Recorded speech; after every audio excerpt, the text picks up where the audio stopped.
amma sirra deebi'an jedha nagaan waaqayyo isa hundumaa danda'u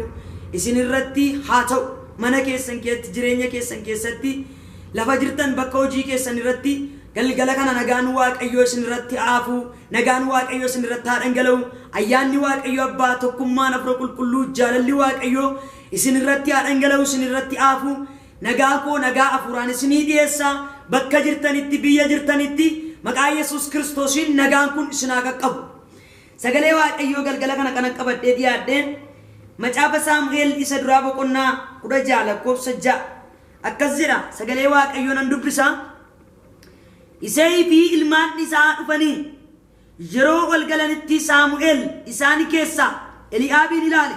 dhugumaan inni waaqayyoof dibamu kunoo fuula isaa dura injaajja jedhe iyyaade waaqayyo garuu Saamu'eelin ani waanan isa tuffadhee fi bifa isaa fi dheerina hojjaa isaatii hin ilaalin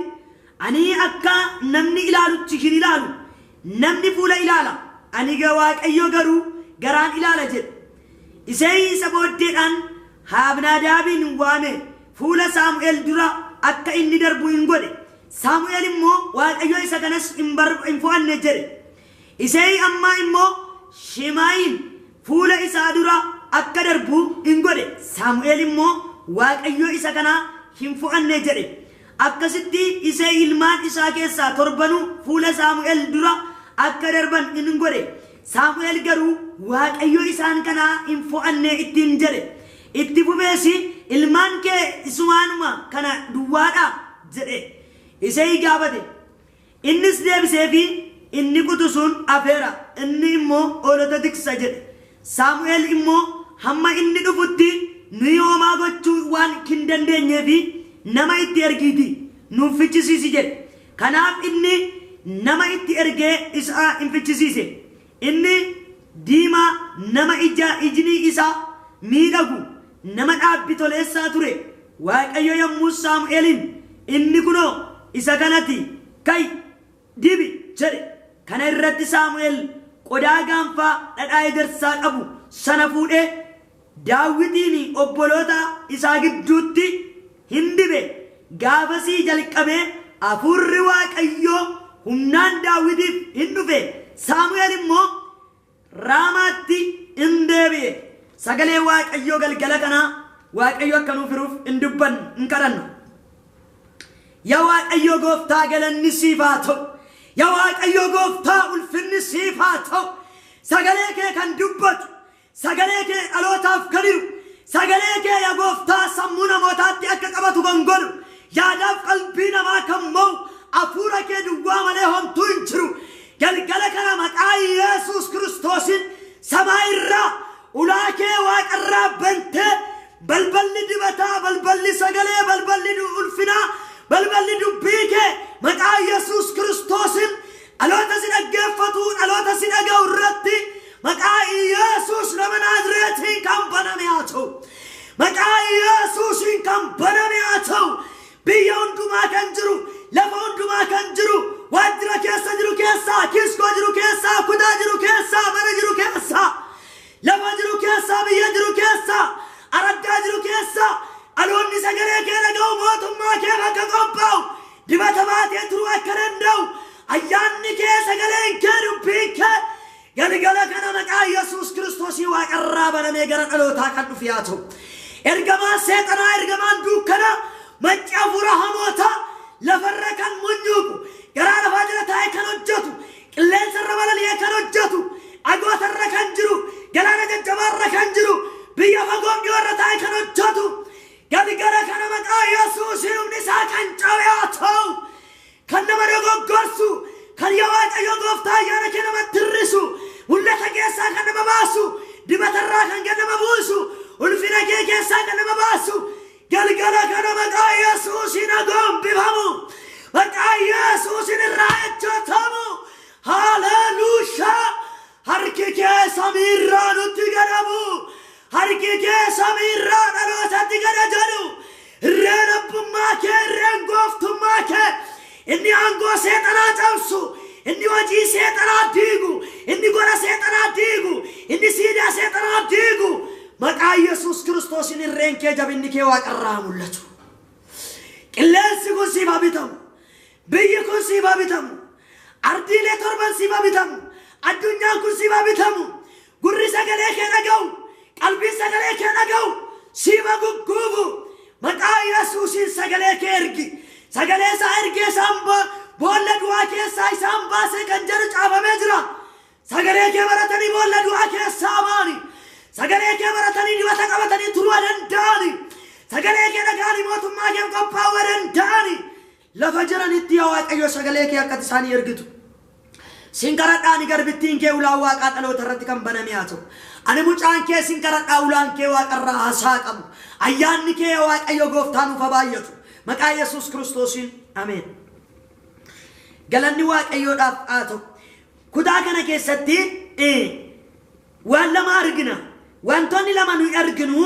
maalidha loltoota Saa'ol yookaan mootii Saa'ol gara boqonnaa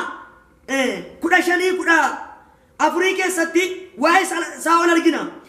gaafa boqonnaa 16 kana seennu garuu mootummaarra inni ture Saa'ol yommuu inni tuffatame gara kutaa boqonnaa 16 kana keessatti macaafa Saamu'eel isa dura boqonnaa 16 kana keessatti gaafa seennu yommutti Waaqayyo nama dibata baatee turu barbaadu argina boqonnaa 15 kana keessatti yoo ilaalle Waaqayyo Saa'olin tuffachuusaa argina Saa'ol maaliif tuffatame Daawit maaliif barbaadame Saa'ol gaafa waamame akkuma Daawit kana dibameera garuu mootummaarra akka taa'uuf biyya akka bulchuuf saba Waaqayyo akka geggeessuuf Waaqayyo dibata isa dibe eenyutu isa dibe gaafa sana Saamu'eelumatu dibe gaafa Saa'ol dibame Saa'ol arree barbaada Saa'ol eessa jira lafa arree barbaadu lafa arree tissuuti waamee dibame otoo arree abbaa isaa barbaadu Daawit immoo eessa jira oolaa abbaa isaa tissaa jedha ergamuma dubbii kanaa gaafa ilaallu ka'umsa dubbii kanaa gaafa ilaallu namni lafa inni waamame namni lafa inni barbaadame bakka inni barbaadameef bakka inni waamame jin gaafa ol bukkee qabamee ilaalamu baay'ee ulfaataadha waamichi keenya eessarraati eenyutummoo nu waame jennee yoo yaanne Daawit kuni lafa tikaa oolaatii dhufe lafa tikaa sanatti waan isaan gochaa turan waan isaan raawwataa turan ilaalla Saa'ol eessa dhannaan harreen abbaa isaa badee yoo jenne kun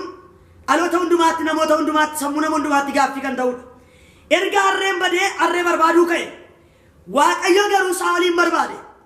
egaa Saa'olin akka harka Saamu'eelitti dibamu kan godhe eenyudha Waaqayyoodhuma haa ta'u iyyuu malee Saa'ol kun dibata baatee turuu hin dandeenye dibata hangafummaa dibame dibatatti kenname kana dibata marcumarra ba'u dibata amma jedhamee amma muudamu dibata ulfinaa guddaa dibata yeroon itti hin laatamne hamma jedhee hamma marcuma argatu hamma jedhee hamma marcumarra taa'u dibata ariifachiisaa Waaqayyo Saa'olin dibe yommuu Waaqayyo dibata atattamaa yookaan dibata ariifachiisaa isa dibu Saa'ol kuni silayyuu eessaa dhufe silayyuu yaad isaa eessa jira harree barbaadurra jira harree tissaa harree eega oolotan jedhu saawwan jedhu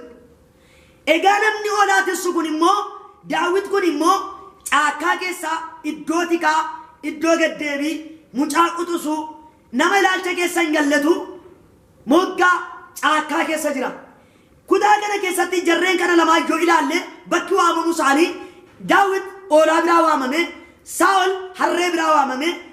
waa'ee harree yaada waan ta'eef gaafa Waaqayyo gooftaan boqonnaa 15 keessatti iddoo hundumaatti lolaan yeroo isaan ba'an wajjin ba'ee lola baay'ee irratti moo'icha akka argatan godheera Waaqayyo diinota baay'ee gugguufsiseera Waaqayyo garuu Saa'ol guyyaa tokko wanta nama dhibu keessaa boqonnaa 15 irratti Saa'ol kuni kan isa tuffachiise bula Waaqayyootti waan Waaqayyo raawwadhu balleessi jedhe balleessuu dadhabe har'as bara keenya keessa raawwatee wanta Waaqayyo jireenya kee keessaa balleessi mana kee keessaa maatii kee keessaa ofii kee keessaa waaqa tolfamaa isa ta'e balleessi waan Waaqayyo jedhu yerootti namni ol sassaabee kaa'atudha wanta Waaqayyo dhiisaa jedhe dhiisuu dadhabuun immoo Waaqayyo namatti kaasa yookaan waaqa nama tuffachiisa waaqni akka nama tuffatu kan godhu waaqi harkuma isaan dibe Waaqayyo gooftaan yommuu dibe saba Israa'el irratti gooftaa taata hundumaaf kana irratti ajajaa taata abbaa marcumaatiiti ajajjee bulchita lafati jettu waan ati jettutti si hojjetan taa'ee waaqayyo dibata shurrubbee dibe dibata shurrubbee inni dibame kuni dibata moo'ichaa akka inni dibame macaafi qulqulluun nutti dhugaaba haa ta'uyyuu malee hamaaleqootatti yommuu waaqayyoon rukuttaan ka'ee jedhu hamaaleqootaani harka isaanii keessa buuse har'as waaqayyo diina kee harka kee keessa buusee jira diinni kee harka kee keessa jira miilla kee jala jira isa waaqayyo harka isaa keessa buuse Saa'oltu kaatu argina lakkoofsa 8 irra yoo dhannee boqonnaa 15 lakkoofsa 1 irratti Saa'oli hamaaleqoota irratti ergamuu isaa argina erga waaqayyo moo'ichaan isaa wajjin ta'e waan hundumaa raawwatee balleesseetu waan inni kaawwate argina lakkoofsa 8 isinii ban dubbisa Agaagiin mootii Amaaleqoota fayyaatti booji'ee namoota hundumaa billaadhaan fixe Saa'olii fi namoonni isaa Agaagiin mooticha dhimma rarfatanii karra bushaa'ee karra saawwan horii dilbii coccoomoo fi ilmoolee keessaa warra gaggaarii hundumaa ajjeesanii fixanii fixuu hin barbaanne warra waa'ee hin baafne fi warra tuffatamoo hundumaa garuu raawwatanii hin balleessan waaqayyo kutaa kana keessatti maal jibbe yookaan maal ciigge'e Saa'ol irratti wanta waaqayyo raawwadhu balleessi jedhee Saa'olii saawwan keessaa horii keessaa harree horii hundumaa keessaa waan ijatti tolu waan mimmiidhagaa waan ciccimaasa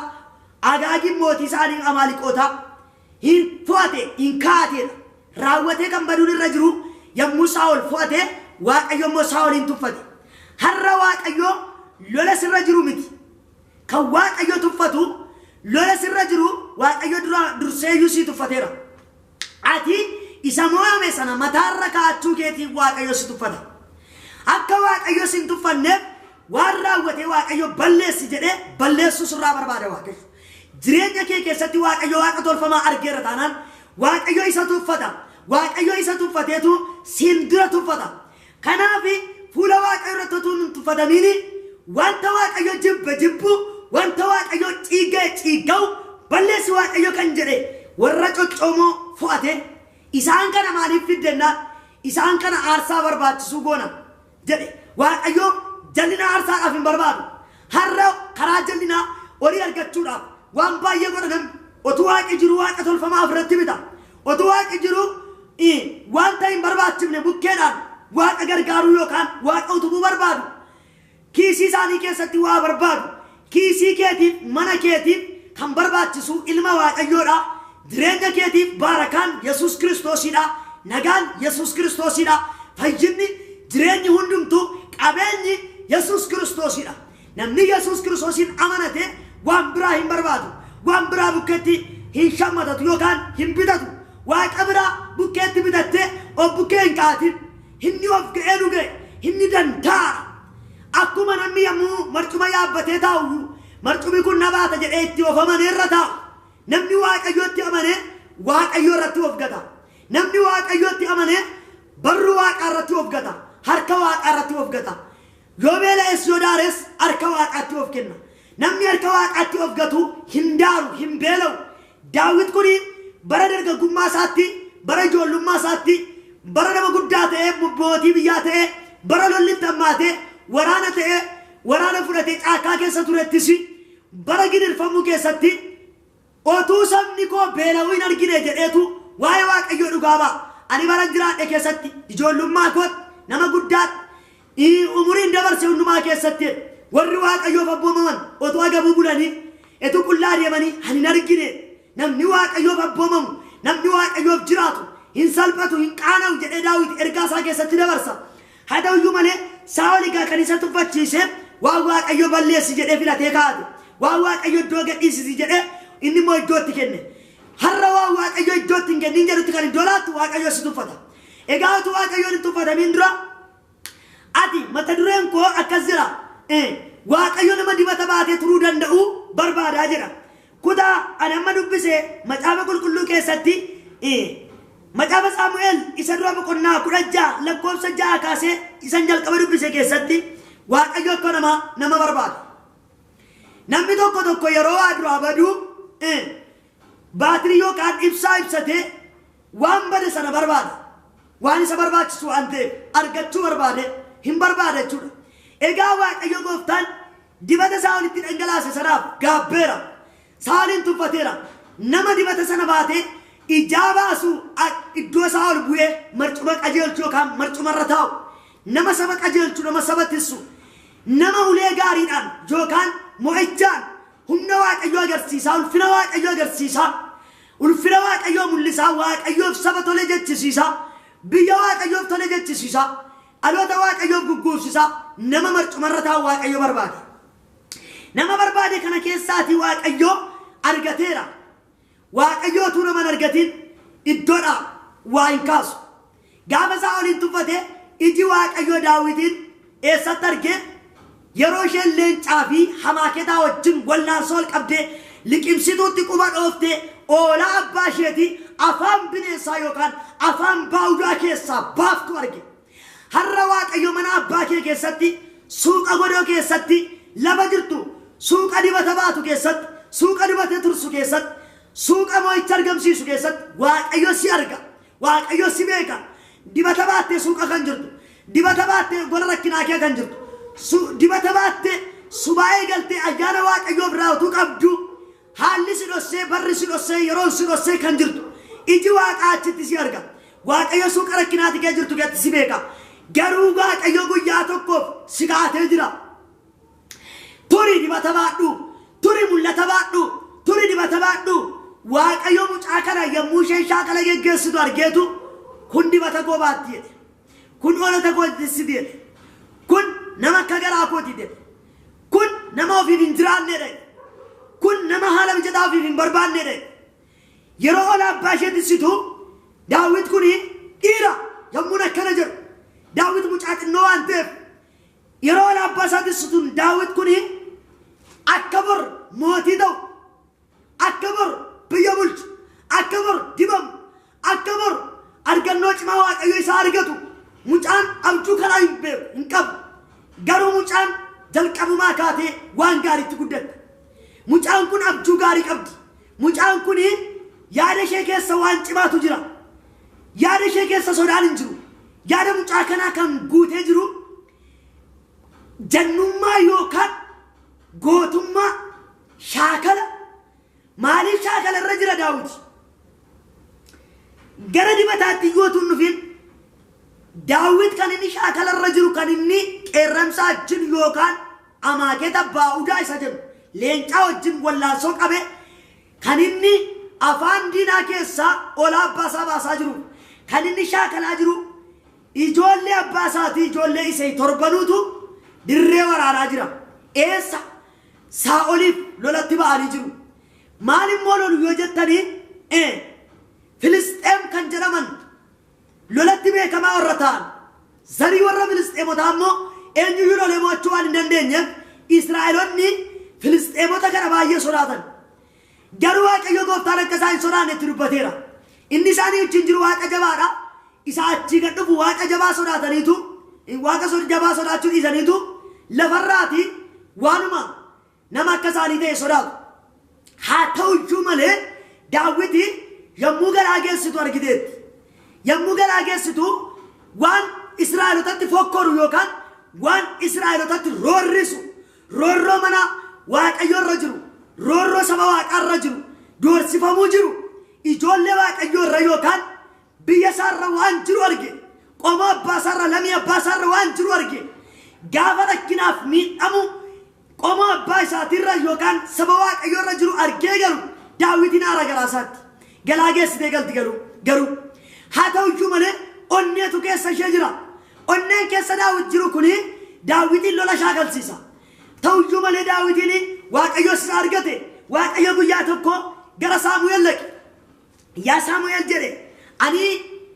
Saa'oliin marcuma koo irratti tuffadheera, mootummaa koo irratti tuffadheera. Maaliif yoo jette immoo raawwadhee balleessi kanan jedhe balleessuu dide yaa Saamu'eel jedhe. Gaafa Waaqayyo Saamu'eelitti akkana jedhe dubbatu Saamu'eel halkan guutuu boo'eedha. Saamu'eel kun halkan guutuu Waaqayyo irratti hin boo'e. Maaliif jedhe maaliif balleessita maaliif tuffatta Daawitiin Saa'oliin jedhe Saa'ol maaliif tuffatame jedhee boo'e harka isaatti dibame waan ta'eef nama hojjaan isaa dheeraa waan ta'eef nama baay'ee beekamaa baay'ee cimaa baay'ee kaleessa hojjaadhaan filatame inni hojjaa sa'aatiin filatame namni bara sanatti waa meeqaan ilaalama hojjaan isaan ilaalama sheeppii isaan ilaalama mootiidha ta'ee biyya bulchuudhaaf gatiittiin isaa kun hin safarama hojjaan isaan safarama mudhiin isaan safarama dhaabbannaan isaa hin safarama akka jirutti guutummaan isaa nama safarame safaraatiin hojjetameedha yookaan dibameedha kanaaf nama akka isaa wal argachuu dhiibsuu dandeenya eenyu saba kana geggeessa jedhee Saamu'eel yeroonitti gadde yeroonitti boo'edha yommuu Waaqayyoo dhaqee Saamu'eeliin hin boo'in yaa Saamu'eel ani Waaqayyoo garaan ilaala hirra keessan ilaalu nama qaba nama argadhe gara isa dhaqe lakkii yoon immoo dhaqee dibata kana dhangalaasuu dhaqe Saa'ol namiidha jedhe yeroo Saamu'eel sodaachuu jalqabetti Waaqayyoo immoo akkana jedhe ani aarsaa dhiyeessuun naqa aarsaan dhiyeessuu naqa malee ani waan tokko iyyuu godhuuf hin dhufne jedhi nagumaan dhufe aarsaan dhiyeessa jedhi Saamu'eel immoo aarsaa dhiyeessuutti beekamaadha luba aarsaa dhiyeessuudha mucaa iddoo aarsaadha Saamu'eel ofiisaafis nama iddoo aarsaatti wareegaan godhatame iddoo aarsaatti hafeedha mucaa wareegaa waan ta'eef iddoo aarsaa sanarratti aarsaa nama dhiyeessuudha kanaaf ani aarsaa dhiyeessuun dhufe jedhi akka maala isaatiin aarsaa dhiyeessuu dhufe Saa'ol isa dabarse inni immoo Waaqayyo akkuma itti dubbate ijoollee isee fuudhii qulqulleeffadhuuti achitti ol baafadhu jedhe Saamu'eel waan gochuun malu isarraa eegamu godhee ijoollee isee fuudhee qulqulleeffatee iddoo aarsaa dhaqe yeroo inni fuula Waaqayyo irra dhaqee dhaabatutti isima Eli'aabi fuula Saamu'eel dura dhufu kan inni Waaqayyo fo'atee wajjaa isaa argee yommuu Saamu'eel irratti gaggabu Saamu'eeliitiin adda baafadhu kana miti jedhe Waaqayyo har'a bara keenya keessa adda baafannee waa goona moo haala laallee yeroo laallee nama laallee biyya laallee namni fiigaaf fiinnamoo waa gargar baafannee goona Waaqayyo gooftaan maccaa maal barbaada yaadni Waaqayyo isa kami akeeki Waaqayyo isa kami kan tajaajilus ta'e kan tajaajilamnus ta'e waldaan kiristiyaanaa maatiin kiristiyaanaa sabni Waaqayyo gurra kan qabdan dhagaa har'a waa gargar baafattanii moo irratti gaggabdanii marratti lafa dhooftu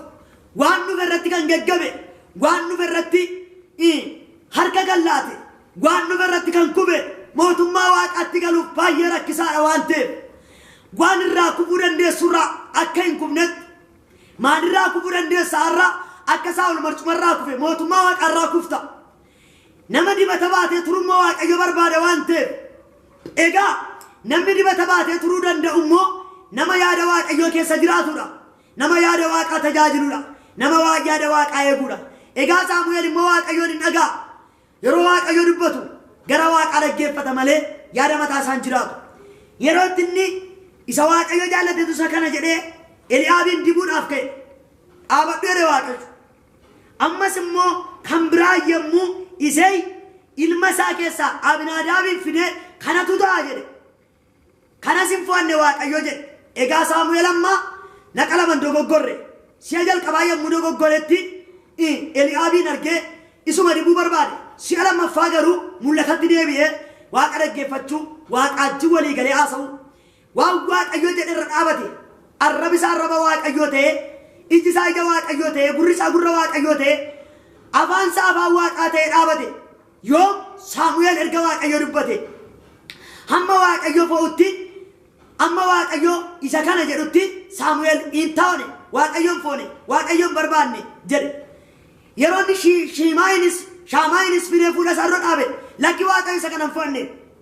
Daawit ijoollee isaa torbanuu isee ijoollee isaa torbanuu fidee fuula Saamu'eel dura yaase Saamu'eel kuni lakki jedhe Waaqayyo amma isaan kana hin barbaanne ijoolleen kee kanumaa jedhe sila isa dhufe irratti gaggabe ilaala otuu mul'atin dhufiin namni dogoggora Waaqayyoon na ergennee yommuu kaanuyyuu yaada Waaqaa tajaajilaa yaada Waaqaan hin deemnu yoo ta'e yaada Waaqayyoo takkaana dibeera Waaqayyo waamicha irraa qaba jennee otuu Waaqan dhaggeeffate yoo baane hin dogoggorra tajaajila keenya keessatti yeroo hundumaa yaada Waaqaa tajaajilu yeroo hundumaa yaada Waaqaa dhaggeeffachaa yoo tajaajille hin dogoggorru marcumarraa hin kufnu saawoliin kan marcumarraa kuffise yaada waaqaa eeguu dhiisuudha yaada waaqaa dhaggeeffatee tajaajiluu dadhabuudha mul'ata waaqarraa qabaachuu dadhabuudha waaqa isa dibe isaa wajjin wal baruu dadhabuudha isarraa yaada fudhachuu dadhabuudha har'a nuyi waaqayyoon dibeera jenneerra sirriidha waaqayyoon dibeera dibata waaqaatu nurra jira dibati kin nurra jiru dibata hangafummaadha dibati nurra jiru dibata injifatuudha dibata moo'ichaadha kan saamu'eel faarra kan caalu kan daawit faarra kan caalu dibata caalu dibata keessa dibata cima dibata ilma waaqayyootiin dibamne haa ta'u iyyuu malee waaqa dhagaa tajaajilla waaqa dhagaa yoo tajaajille nuyi dibata baannee turra dibati keenya umurii dheeraa qabaata dibati keenya darbee mootummaa waaqaan dhaalchisa egaa saa'olii yaada waaqaa tajaajiluu irratti dogoggora qaba jennee fudhanneerra saa'ol kun tuffatameera saamu'eelis yommuu Eliyaab dhufu waan xinnoo irratti dogoggoree ture yeroo inni isa kana ni waaqayyo footu jedhu saamu'eel dhiisee waaqayyo waaqaajin waan aasaa qabu nama waaqa dhaga waan ta'eef hin gubanne har'as yaadi sammuu kee yommuu si gubachiisu yoo waaqaajin kadhannaa qabaatte yoo waaqaajin aasaa qabaatte yoo waaqaajin walitti dhufeenya qabaatte kan ergamee dhaloota dogoggorsu kan ergamee waldaa kiristiyaanaa dogoggorsu kan ergamee mandara kiristiyaanaa jeequ maatii kiristiyaanaa jeequ gaa'ela ijoollee waaqayyoo jeequ ani raajiidha jedhee kan ka'u biyya lafaa kan baxabbatu yookaan kan booressu maatii waaqaaf namaaf kan walitti buusu sin dogoggorsu yookaan sin gubachiisu adda baafadhuu tajaajili adda baafadhuu deemi waaqayyo wajjin haasa'i waaqaajin dubbadhu waaqayyo bara kana keessa afaan banatee dubbachaa jira dhaloota isa dhaggeeffatuuf dhaloota gurratti qabuuf waaqayyo ergaa jabaa qaba haleluuyaa harrayyuu waaqayyo ergaa jabaa sii qaba harrayyuu waaqayyo dubbii jabaa qaba dhalooti waaqayyoon keessummeessu dhalooti waaqayyoof iddoo kennu dhalooti waaqayyoof ulfina kennu harrayyuu waaqayyo gooftaan dubbii jabaa isaaf qaba harra biyya jiraattu keessatti yookaas waldaa jiraattu keessatti maatii jiraattu keessatti waaqarraa dhaga'i maatii kee jiraachisi waaqarraa dhaga'i mandara kee ergi waaqarraa dhaga'i sagantaa mandaraaf waaqarraa dhaga'i waldaa kiristiyaanaaf waaqarraa dhaga'i biyya jirtuufi haala jirtu keessatti waaqarraa dhaga'i namni waaqarraa dhaga'u hin dogoggoru saamu'eel yommuu mucummaa isaattis yommuu waaqayyo isa waame in dhagaa waan ta'eef gara Eeliitti fiigee Eeliidhaan maal jette gooftaa innaan ani si waamne jedhe hin deebi'e garuu mucaan sagalee dhageera ammas hin naqe waaqa dhagee yommuu dhaqu abbanuu isa waame wallaalee gara Eeliimatti fiige gara gooftaa isaatti fiige hinnaan dhaqii ciisee si'a sadaffaa yeroo inni gara isaa dhaqu mee isa si waamu kana jilbeeffadhuuti maal jette nan dhagaa jedhii gooftaa kun nan dhagaa jedhii qajeelche Eeliin erga Eeliin qajeelche garuu waaqayyo akka isa waamu bare saamu'eel erga sanaa jalqabee saamu'eel waaqarraa dhagaa namni waaqarraa dhaga'u haalaan hin dogoggoru yeroodhaan hin dogoggoru namaan hin dogoggoru birriidhaan hin dogoggoru haala keessa jiruun rakkinaan waan ta'isa qabu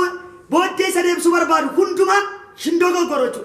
hin dogoggorii yaa nama waaqayyo waaqarraa dhaga'i waaqayyo nama dibata baatee turuu barbaada saamu'eel dibata baatee dibatee namoota baay'ee dibe namoota baay'ee gara dibataatti fide waaqaaf nama gidduutti saamu'eel araarsaa ture yookaan nama dibata dibu yookaan nama muudu ta'e namni waaqarraa dhaga'u hin muuda baroota keessatti namni waaqarraa dhaga'u haboo qaba namni waaqarraa dhaga'u waaqarraa waan dhaga'uuf karaa isaatti hojii isaatti haala keessa jiraatu hundumaa keessatti mo'ichaan ba'ee gala injifannoon kan isaati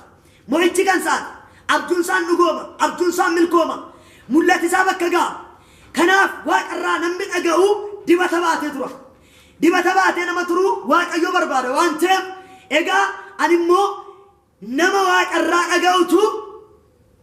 dibata waaqayyo barbaadee dibu kana baatee tura kan jedhutu keessa koo jira namni waaqarraa dhaga'u dibata waaqayyo baatee tura dibati waaqayyo kun immoo har'a fuulaa fuula akkanumatti ba'ee sirraa mul'atu utuu hin taane hojii keetiin sirraa ba'ee mul'ata hojii keetiin si mul'isa dibati waaqayyo keessa keetti cobee keessa kee kan jiru keessa kee dibati waaqaa kan bareeche hirra kee utuu hin taane waaqayyo garaan barbaade dheekaa saamu'eeliin har'a waaqayyo garaa keenya barbaada dibata waaqayyo garaa dibuu barbaade saamu'eeliin gaafa Saa'olin dibe Saa'ol irratti shurrubbee cabsee dhangala